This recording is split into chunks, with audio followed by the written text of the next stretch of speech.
Hello friends, good morning everybody, welcome to my channel. তো এখানে আমরা আলোচনা করব আজকে ইন্ডিয়ান কনস্টিটিউশন অর্থাৎ ভারতীয় সংবিধানের ওপরে যে সমস্ত প্রশ্নগুলো মোস্ট ইম্পর্টেন্ট অর্থাৎ প্রিভিয়াস ইয়ারে এসেছে এসএসসি পরীক্ষায়। তো সেইগুলো নিয়ে আমরা আলোচনা করব যাতে আমাদের আপকামিং যে এক্সাম রয়েছে কি রেল, তারপরে রয়েছে এমটিএস, সিএইচসিএল এবং সামনে রয়েছে ডাব্লিউবিসিএস প্রিলিমস। তো আশা করছি এই কোশ্চেনগুলো তোমরা যদি ভালোভাবে যদি প্র্যাকটিস করে যাও, আশা রাখছি তোমরা কিন্তু কমন পেয়ে যাবে 95%। তো এখানে আমি চেষ্টা করব প্রত্যেকটা কোশ্চেন নিয়ে আলোচনার এবং তার সঙ্গে আমি ডিটেলসে কিন্তু বলার চেষ্টা করব যাতে তোমাদের এমসিকিউ প্র্যাকটিসের মাধ্যমে কিন্তু ডিটেলসটা কভার হয়ে যায়। তো চলো বন্ধুরা শুরু করি। নাম্বার ফার্স্ট কোশ্চেন দেখো কি বলছে, federal structure for India was first put forward by, অর্থাৎ কি ভারতীয় সংবিধানে ফেডারেল স্ট্রাকচার, ভারতীয় সংবিধানে ফেডারেল স্ট্রাকচারের যে ধারণা সেটা নেওয়া হয়েছে কোথা থেকে? এখানে চারটে অ্যাক্টের কথা বলা হয়েছে।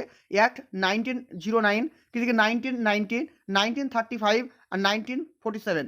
তাহলে এখানে মনে রাখতে হবে যে ফেডারেল স্ট্রাকচারের যে ধারণা সেটা কিন্তু নেওয়া হয়েছে 1935 সালের অ্যাক্টের মাধ্যমে।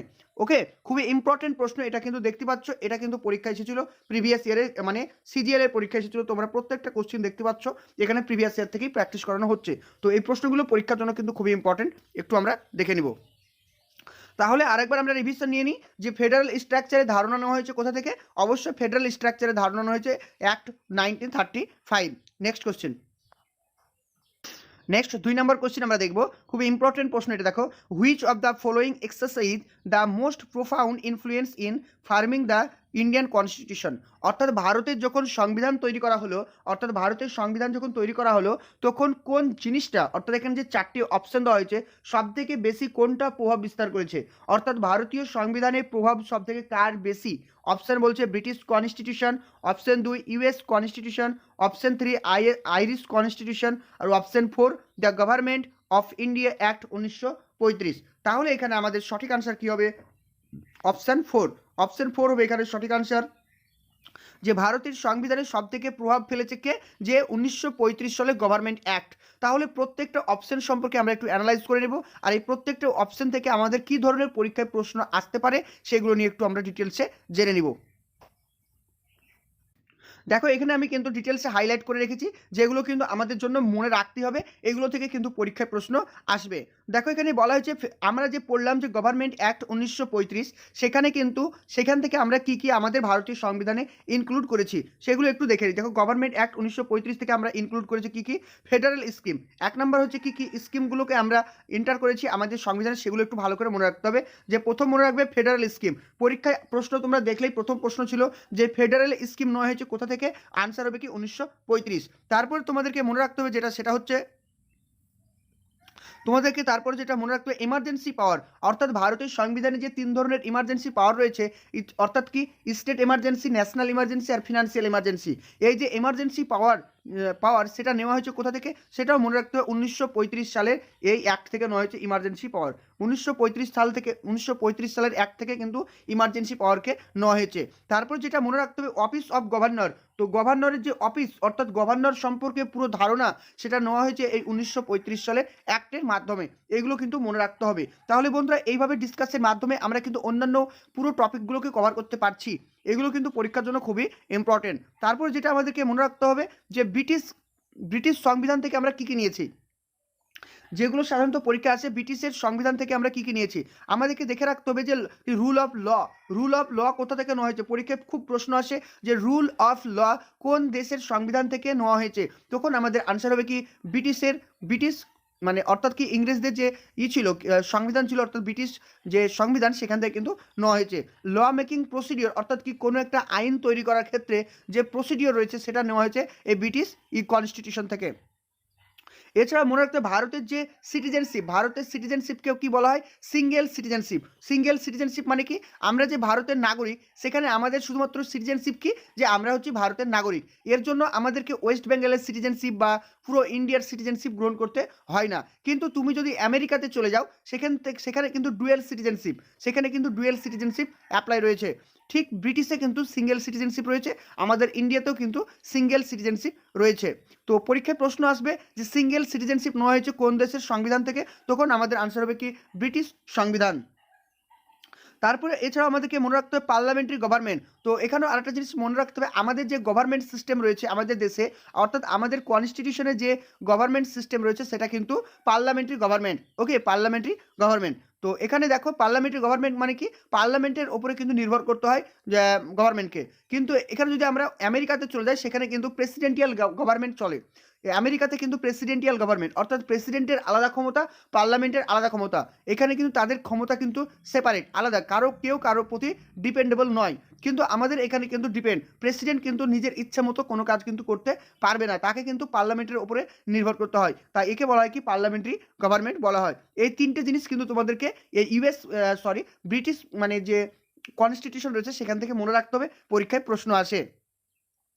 এবার যেটা আমরা জানবো যে ইউএস কনস্টিটিউশন, অর্থাৎ ইউএস কনস্টিটিউশন থেকে কি কি পরীক্ষায় প্রশ্ন আসতে পারে। তো পরীক্ষায় প্রশ্ন আসতে পারে জুডিশিয়াল রিভিউ কোথা থেকে নেওয়া হয়েছে, জুডিশিয়াল রিভিউ নেওয়া হয়েছে কোথা থেকে, মনে রাখতে হবে যে ইউএস কনস্টিটিউশন। জুডিশিয়াল রিভিউ নেওয়া হয়েছে কোথা থেকে, ইউএস কনস্টিটিউশন থেকে নেওয়া হয়েছে।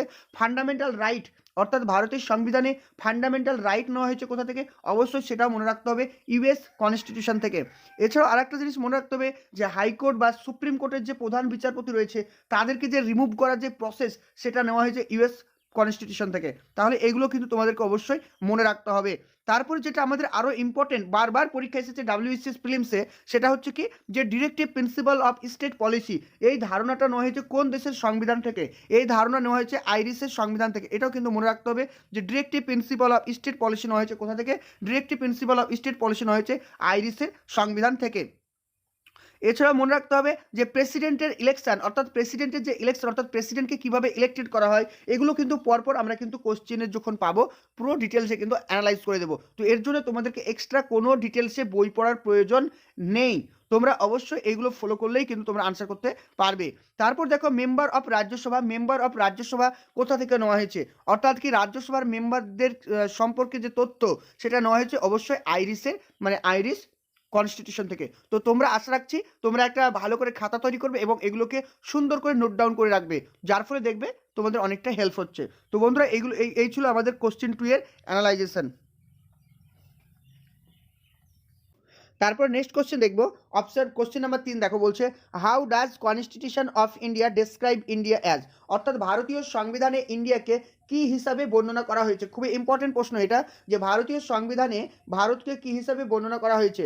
Option A federation of state and union territory, option 2 A union state, option 3 কি ভারতবর্ষ, অপশন 3 এ ফেডারেটেড নেশন। তাহলে এখানে আমাদের সঠিক আনসার কি হবে, অপশন 2 হবে এ ইউনিয়ন অফ স্টেট। তাহলে এ ইউনিয়ন অফ স্টেট মানে কি, যে ভারত একটা ইউনিয়ন অফ স্টেট, অর্থাৎ ঐক্যবদ্ধ, অর্থাৎ ভারতের যে সমস্ত অঙ্গরাজ্যগুলো রয়েছে সেগুলো কখনোই তারা ইচ্ছাকৃতভাবে বা নিজের ইচ্ছা অনুযায়ী কিন্তু আলাদা হতে পারবে না, প্রত্যেকটা অঙ্গরাজ্যকে কিন্তু একসঙ্গে সমষ্টিবদ্ধ হয়ে থাকতে হবে। এটাই কিন্তু ভারতীয় সংবিধানে বলা হয়েছে। তাই ভারতবর্ষ হলো একটা ইউনিয়ন অফ স্টেট। তো এই প্রশ্নটার পরিপ্রেক্ষিতে আর কি কি জিনিস আমাদেরকে মনে রাখতে হবে আমরা একটু জেনে নিই। দেখো বন্ধুরা, এখান থেকে আমরা আরেকটা জিনিস মনে রাখবো, ভারতীয় সংবিধানকে কি হিসাবে উপস্থাপন করা হয়। খুবই ইম্পর্টেন্ট প্রশ্ন, এই প্রশ্নগুলো কিন্তু বারবার পরীক্ষায় এসে থাকে, যে ভারতীয় সংবিধানকে বলা হয় কি সোভার্জিয়ান, সোশ্যালিস্ট, সেকুলার, ডেমোক্রেটিক, রিপাবলিক। তো পরপর কিন্তু মনে রাখো, পরপর মনে রাখতে হবে, এলোপাথারিভাবে মনে রাখবে না, কারণ এগুলো পরীক্ষায় সাজাতে দিতেও পারে। তো প্রথমে হবে কি সোভার্জিয়ান, সোশ্যালিস্ট, তারপর হচ্ছে কি সেকুলার, ডেমোক্রেটিক, রিপাবলিক। তোমরা প্রত্যেকে আমার সঙ্গে সঙ্গে বলো, তাহলে দেখবে ঠিক মুখস্থ হয়ে যাচ্ছে। সোভার্জিয়ান, সোশ্যালিস্ট, সেকুলার, ডেমোক্রেটিক আর রিপাবলিক। আরেকটা জিনিস তোমাদেরকে এখানে মনে রাখতে হবে, ভারতীয় সংবিধান ভারতের জনগণকে কয় ধরনের সুনিশ্চয়তা প্রদান করে। ভারতীয় সংবিধান ভারতের জনগণকে 3 ধরনের সুনিশ্চয়তা প্রদান করে। তাহলে 3 ধরনের কি কি, এক হচ্ছে কি জাস্টিস, ইকুয়ালিটি এবং লিবারিটি। এই 3টে জিনিস কিন্তু মনে রাখতে হবে। কি কি বললাম, জাস্টিস, ইকুয়ালিটি এবং লিবারিটি। যেগুলো বাংলায় বলছে কি, জাস্টিস মানে কি ন্যায়পরায়ণতা, অর্থাৎ প্রত্যেকটি মানুষকে সমানভাবে কি করতে হবে, বিচার করতে হবে, অর্থাৎ আইনের চোখে সবাই কিন্তু সমান। ইকুয়ালিটি অর্থাৎ কি সমস্ত দিক থেকে প্রত্যেকেই সমান। এখানে সমান বলতে হতে পারে আইনগত দিক থেকে সমান, ধর্ম দিক থেকে থেকে সমান, ভাষাগতভাবে সমান, প্রত্যেকটা ব্যক্তি কিন্তু কোনো কারোর দিক থেকে এগিয়ে নয়, প্রত্যেকে কিন্তু প্রত্যেকের দিক থেকে সমান। তারপরে বলছে লিবারিটি, লিবারিটি মানে কি স্বাধীনতা। তো স্বাধীনতা বলতে কি এখানে হতে পারে বাক স্বাধীনতা, হতে পারে তোমার প্রত্যেকটি যে অঙ্গরাজ্য রয়েছে সেখানে যে কোনো জায়গায় তুমি স্বাধীনভাবে ঘোরাফেরা করতে পারবে তার স্বাধীনতা। ভারতের যে কোনো জায়গায় তুমি কোনো রকম লাইসেন্স ছাড়াই ব্যবসা করতে পারবে। এখানে লাইসেন্স বলতে কি যেগুলো হার্মফুল, যেমন হচ্ছে কি মদ, গাঁজা, যেগুলো ক্ষতি করে, যে বিভিন্ন ধরনের কেমিক্যাল, এইগুলো বাদে বিভিন্ন জিনিস নিয়ে তুমি ব্যবসা করতে পারবে উইদাউট লাইসেন্স, অর্থাৎ স্বাধীনভাবে। এগুলোকে বলছে কি লিবারিটি। তো এগুলো কিন্তু মনে রাখতে হবে। তাহলে এখান থেকে এই যে আমরা ডিটেলস থেকে কিন্তু আমরা দুটো জিনিস জানলাম, যে ভারতীয় সংবিধানকে কী হিসাবে উপস্থাপন করা হয়েছে, যে সোভার্জিয়ান, সোশ্যালিস্ট, সেকুলার, ডেমোক্রেটিক আর রিপাবলিক। ভারতীয় সংবিধান ভারতের নাগরিককে কয় ধরনের সুনিশ্চয়তা প্রদান করে? 3 ধরনের। এক হচ্ছে কি জাস্টিস, ইকুয়ালিটি এবং লিবারিটি। ওকে, তাহলে 4 নম্বর প্রশ্নটা দেখে নিই। The system of judicial review originated in India. অর্থাৎ ভারতীয় সংবিধানে জুডিশিয়াল রিভিউ নেওয়া হয়েছে কোথা থেকে? খুব ইম্পর্টেন্ট। এর আগে আমি তোমাদেরকে জানিয়ে দিলাম যে জুডিশিয়াল রিভিউ নেওয়া হয়েছে কোথা থেকে? ইউএস থেকে। ইউএস থেকে নেওয়া হয়েছে জুডিশিয়াল রিভিউ। তো অবশ্যই যে ডিটেলসগুলো বলছি সেখান থেকে কিন্তু পরীক্ষায় প্রশ্ন আসবে। তো জুডিশিয়াল রিভিউটা কি? যদি কোনো পার্লামেন্ট কোনো একটা আইন পাশ করলো, অবশ্যই সেক্ষেত্রে আইন পাশ করলে সেটা কিন্তু আইনে পরিণত হবে না, বা সেটা কি করবে, যেটা সুপ্রিম কোর্ট কিন্তু সেটাকে বিশ্লেষণ করে দেখবে যে এটা কি আইনসঙ্গত কিনা, বা কোনো পার্লামেন্ট যদি ভারতীয় সংবিধানের কোনো একটা আর্টিকেলকে যদি সংশোধন করে সেক্ষেত্রে কিন্তু বা ভারতের সুপ্রিম কোর্ট কিন্তু সেটাকে রিভিউ করে দেখবে, অর্থাৎ সেটা কি আইনসঙ্গত বা কনস্টিটিউশনের যে বেসিক স্ট্রাকচার রয়েছে সেটাকে কি লঙ্ঘন করছে কিনা। এই যে প্রক্রিয়া সেটাকে বলছে জুডিশিয়াল রিভিউ। তো অপশন 4 হবে এটার সঠিক আনসার, ইউএস থেকে নেওয়া হয়েছে। তারপরে নেক্সট কোশ্চেনটা আমরা দেখবো, খুব ইম্পর্টেন্ট প্রশ্ন। এখানে বলা হয়েছে কি যে what was the basis for constituting the constituent assembly of India. তাহলে ভারতের যখন সংবিধান তৈরি করা হবে তখন তৈরি করা হয়েছিল কি কনস্টিটিউয়েন্ট অ্যাসেম্বলি তৈরি করা হয়েছিল। ভারতের সংবিধান তৈরি করার জন্য কনস্টিটিউয়েন্ট অ্যাসেম্বলি তৈরি করা হয়েছিল। তাহলে এই কনস্টিটিউয়েন্ট অ্যাসেম্বলির মূল ভিত্তি কি ছিল? অপশন 1 কি বলা হয়েছে? The resolution of Indian national Congress. অর্থাৎ কি বলা হচ্ছে, ভারতের যে কনস্টিটিউশন তৈরি হয়েছিল সেখানে যে অ্যাসেম্বলি তৈরি করা হয়েছিল সেখানে অপশন এ কি বলা হচ্ছে? তাহলে রেজুলেশন অফ ইন্ডিয়ান ন্যাশনাল কংগ্রেসের রেজুলেশনের পরিপ্রেক্ষিতে তৈরি করা হয়েছিল। অপশন 2 বলছে দ্য ক্যাবিনেট মিশন প্ল্যান 1946। তাহলে এখানে বন্ধুরা অপশন বি হবে সঠিক আনসার। তাহলে ভারতীয় সংবিধানে যে খসড়া কমিটি গঠন করা হয়েছিল, অর্থাৎ কনস্টিটিউয়েন্ট অ্যাসেম্বলি তৈরি করা হয়েছিল, সেটা কিসের ভিত্তিতে তৈরি করা হয়েছিল? মনে রাখতে হবে ক্যাবিনেট মিশন। তাহলে ক্যাবিনেট মিশনের সালটা কবে? 1946 সালের ক্যাবিনেট মিশনের ভিত্তিতে কিন্তু নিজেকে কনস্টিটিউয়েন্ট অ্যাসেম্বলির খসড়া কমিটি গঠন করা হয়েছিল, অর্থাৎ কনস্টিটিউয়েন্ট অ্যাসেম্বলি তৈরি করা হয়েছিল ক্যাবিনেট মিশন 1946-এর পরিপ্রেক্ষিতে। অপশন 2 হবে এটার সঠিক আনসার, অপশন 2। তারপর নেক্সট কোশ্চেন দেখো 7 নাম্বার। এখানে বলা হয়েছে from the constitution of which country, অর্থাৎ কোন দেশের সংবিধান থেকে the provision of federation was borrowed while forming the constitution of India. অর্থাৎ ভারতের সংবিধান যখন তৈরি করা হয়েছিল তখন ফেডারেশন সিস্টেমটা কোন দেশের সংবিধান থেকে গ্রহণ করা হয়েছিল, অর্থাৎ কোন দেশের সংবিধান থেকে ধার করা হয়েছিল। অপশনগুলো বলা হয়েছে ইউএসএ, ইউকে, সুইজারল্যান্ড, কানাডা। তাহলে বন্ধুরা মনে রাখবে যে অপশন 3 হবে এটার সঠিক আনসার। অপশন 3 হবে কি কানাডা থেকে কিন্তু নেওয়া হয়েছিল কি যে প্রভিশন অফ ফেডারেশন নেওয়া হয়েছিল কোথা থেকে? কানাডা থেকে। প্রভিশন অফ ফেডারেশন নেওয়া হয়েছিল কোথা থেকে? কানাডা থেকে নেওয়া হয়েছিল প্রভিশন অফ ফেডারেশন। অপশন 3 হবে এটার সঠিক আনসার। তারপর নেক্সট কোশ্চেন দেখবো 8 নম্বরে বলা হয়েছে হু among the following was not a member of constituent assembly establish in July 1946। তো বন্ধুরা এখান থেকে আরেকটা জিনিস তোমাদেরকে মনে রাখতে হবে, এই প্রশ্নটা এইভাবে আসতে পারে যে ভারতীয় সংবিধান তৈরি করার জন্য কনস্টিটিউয়েন্ট অ্যাসেম্বলি গঠন করা হয়েছিল। তো কনস্টিটিউয়েন্ট অ্যাসেম্বলি গঠন করা হয়েছিল কোন সালে? তো পরীক্ষায় সালটাও জিজ্ঞাসা করতে পারে, তখন আমাদের আনসার হবে কি যে 1946 সালে কী হয়েছিল? কনস্টিটিউয়েন্ট অ্যাসেম্বলি তৈরি করা হয়েছিল। এই সালটা কিন্তু মনে রাখতে হবে। এবার প্রশ্ন, এখানে যে কনস্টিটিউয়েন্ট অ্যাসেম্বলি গঠন করা হয়েছিল সেখানে যে মেম্বাররা ছিল তার মধ্যে কে ছিল না? Option A doctor Rajendra Prasad, K M Munshi, Mahatma Gandhi, Abul Kalam Azad. তাহলে এটার সঠিক আনসার কি হবে?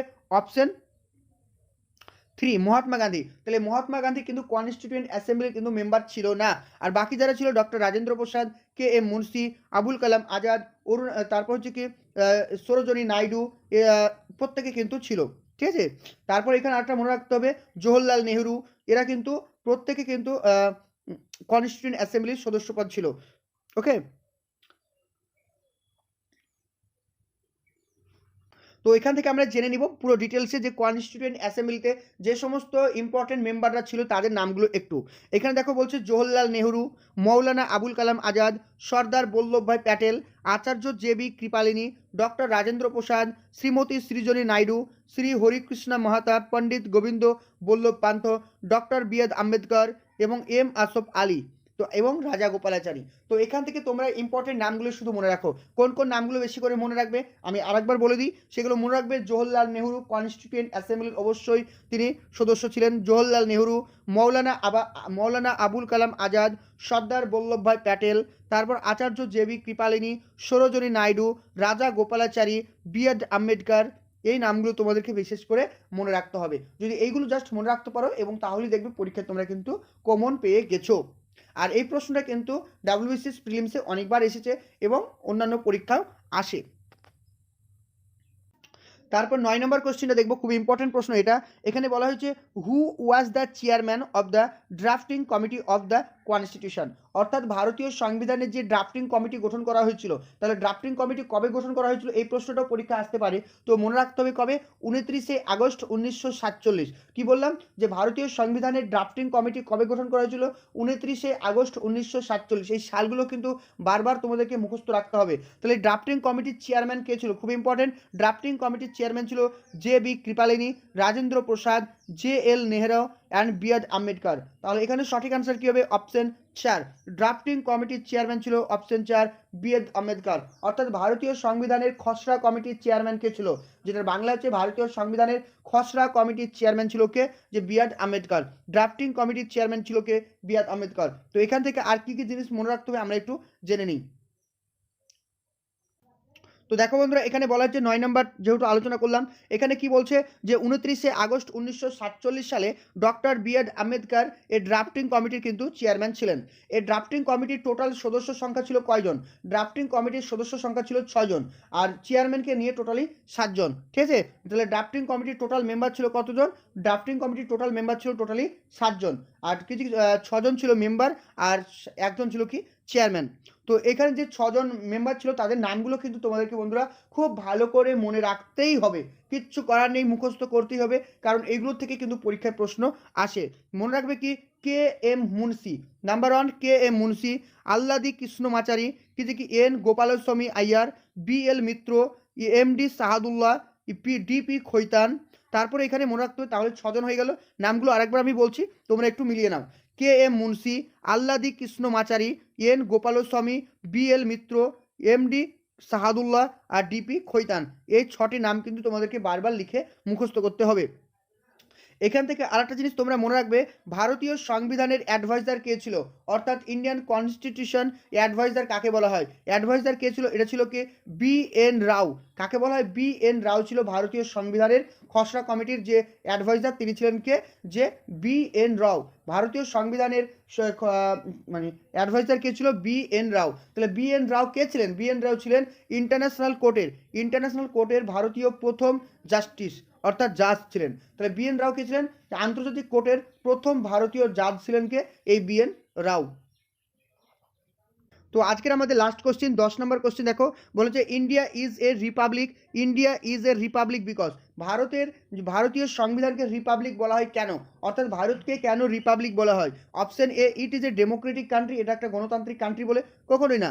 It is a parliamentary democracy, the head of the state is elected for definite period, all of this above. তো তোমাদের মধ্যে আনসার করার প্রবণতা থাকতে পারে অল অফ দিস অ্যাবভ, কারণ 3টে অপশন কিন্তু আমাদের সংবিধান সম্পর্কিত রিলেটেড। কিন্তু এখানে যে কোশ্চেনটা বলা হয়েছে রিপাবলিক, কারণ রিপাবলিকের সঙ্গে কিন্তু বাকি দুটো কিন্তু সম্পর্কিত নয়। তাহলে রিপাবলিকটা কি, যখন কোনো সংবিধানের যে উচ্চে রয়েছে, অর্থাৎ সবার ওপরে যে রয়েছে তাকে ইলেক্টেড করা যদি হয়, অর্থাৎ কি দেখো ভারতে কি রয়েছে, প্রধানমন্ত্রী রয়েছে, তো প্রধানমন্ত্রী কি অটোমেটিক হয়ে যায়, কখনো হয় না। তো আমরা কিন্তু কি করি, ইলেকশনের মাধ্যমে ইলেক্টেড করি। তো এইভাবে কিন্তু হচ্ছে বলে এটাকে বলা হয় কি রিপাবলিক। তাহলে কি হবে এটার answer, the head of the state is elected for a definite period, অর্থাৎ কী করা হবে, ইলেক্টেড করা হবে এবং একটা নির্দিষ্ট সময়ের জন্য, তাই এটাকে বলা হয় কি রিপাবলিক স্টেট। তো অপশান 3 হবে এটার সঠিক আনসার।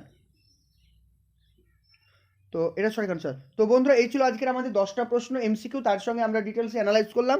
তো অ্যানালাইজেশন অবশ্যই খুবই ইম্পর্টেন্ট, ডিটেলস অবশ্যই ইম্পর্টেন্ট আমি মনে করি।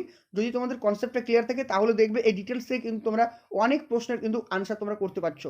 হ্যাঁ বন্ধুরা আমরা তো তোমাদের মনের মধ্যে একটা প্রশ্ন হতে পারে যে 22 মিনিটের ভিডিওতে মাত্র 10টা প্রশ্ন আলোচনা হলো, তোমরা হিসাব করে দেখো তো আমরা ডিটেলস থেকে কিন্তু কতগুলো প্রশ্ন আলোচনা করলাম। প্রায় এখান থেকে আমরা 50টা মতন কোশ্চেন কিন্তু আলোচনা করে ফেলেছি।